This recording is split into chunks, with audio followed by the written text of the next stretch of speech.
I caught my gaslighting husband having an affair, but it turns out it was his long-lost sister. I fell in love with her and left him. My husband had been acting very strange for a few months. He was being protective of his phone and lied about his whereabouts. And so naturally, I started suspecting an affair. One particular night after he said he was going to his best friend's house even though his best friend was out of the country, I followed his location, which was the bar. I walked in preparing the worst, and after scanning the bar looking for him, I saw him seated at the very back with a woman sharing a beer and laughing. I stared at them with a lot of pain in my eyes, and as I was looking at them, my husband turned his head in my direction. I crapped myself and instinctively tried my best to quickly crouch down behind the nearest table. My heart thumped fast, but I quickly realized that thankfully for me, my husband was looking at the waitress and called her over to grab another beer. When I saw his head turn back around to the woman he was with, who I had figured out was his affair partner, I quickly headed out of the bar. I turned around and went home, and once home got in the bed and cried myself to sleep. Around 2 a.m., I heard my husband walking through the door. He stumbled into the bedroom and threw himself on the bed. He noticed he woke me up and apologized and gave me a kiss on the forehead. After greeting me, I asked him how it was at his best friend's house. He told me it was great and that they had lots of fun. He sounded extremely angry. He asked me if I was hungry or did I need anything. I told him no and that I was going back to bed. How dare he be so sweet and kind after lying to me and meeting up with some chick at the bar? I tried to go back to sleep, but I tossed and turned while the image of her laughing with him replayed in my head all night. I couldn't believe my husband would lie to me. What did she have that I didn't? Yes, she was beautiful and seemed nice, but it was the way he looked at her. He had never looked at me like that. Then he had the audacity to come home, lie to my face, and even seemed happier than he was before he left. I finally find myself drifting to sleep. The next morning I rolled over, and next to me were 2 eggs over easy, some bacon and a piece of toast. In chocolate syrup on the plate next to the toast, read, "Happy anniversary, my love." My husband had made me breakfast in bed, but he was nowhere to be found. I got out of bed to brush my teeth, and that's when my husband slipped into the bathroom behind me. He kissed me on the cheek and told me good morning. I squirmed away, and he asked me what was wrong. I told him that I knew that he had been cheating on me with another woman. He looked taken aback and confused about what I just told him. He asked me what I was talking about, and I told him how I knew he never went to his best friend's house, and how I found out he went to the bar to meet some girl, because I had tracked his location. He paused for a moment, and then I saw the ends of his lips form a grin. He laughed. He laughed so hard that he couldn't catch his breath. I shoved him and stormed out of the bathroom. He followed me, still out of breath and belly laughing. "Honey," he said, "sit down. Let me explain." I knew he was cheating. I didn't want to hear it, so I ignored him and left into the living room. Once again, he followed me and asked me to just give him 30 seconds to explain. I didn't want to, but I sat down and listened. He asked me if I remembered the one night that we went out to dinner at the Italian spot. I told him yes, but I didn't understand the relevance. He asked me if I remembered when he drank 4 drinks without touching a piece of bread, and started telling me everything about his past. I again told him yes, not knowing where he was going with this. That night he talked about his long-lost sister, and that was when all the pieces started coming together. He said the woman he met at the bar was his long-lost sister. Her name was Jill. They had got separated when they were young because his mom couldn't afford to keep both of them in the household,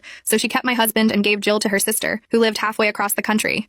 They fell out of contact because her mom couldn't afford the phone bill, and when the aunt who took care of Jill passed away, they didn't attend her funeral. Jill had grown up by this time and couldn't find my husband or their mom for years after. He told me that she finally found him by going through state records of their family. From there, she found his Facebook page. He said they messaged for a while and decided to meet at that bar yesterday night. This made sense, but I still didn't fully believe him, because if that was his sister, why would he lie about going to John's house? I asked him why he lied, and he told me that if he and her didn't get along, he didn't want to introduce me to her or even bring her up. I told him he could have still told me instead of lying to me and making me find out on my own that he was at the bar with another woman. I told him it was the principal. He apologized and told me he wouldn't do it again, no matter how little the lie was. I didn't believe him, so I told him to show me the messages between them, and he showed some messages back and forth with the mystery woman claiming to be his sister and wanting to meet up. After reading their conversation, I asked him how did he know that was his sister, and not just some woman. He told me that he saw her last name on her driver's license when they were at the bar. Everything checked out, but I still wanted to be sure, so I told him to let me meet her if she was his long-lost sister. He agreed and texted her to meet up later that night. Any time earlier wouldn't be a great time because we already had anniversary dinner plans at one of our favorite restaurants. It was getting close to noon at this point, and we had a couple's massage booked at 1 p.m., so I told him we better hurry if we were going to make it. We headed to the spa place and the car ride was quiet. The messages, the lies, and the bar scene kept replaying in my head. I hoped that that was only his sister. My husband, feeling the tension in the car, asked how everything was going at work. Breaking the recurring thoughts in my head and rejoining the present moment, I told him everything was fine. He told me that was good, and he was happy that I was doing well. We arrived at the spa, and he went around the car to open my door. We headed inside and enjoyed our spa day together. After our massage was finished, my husband and I both felt a bit more relaxed. My husband more than me. We left the spa and headed back home to get ready for dinner that night. My husband was more talkative on the car ride home. I tried not to be dry and engaged more in the conversation and even threw in a head nod every now and again. We got home, and my husband went to the living room and plopped down on the couch.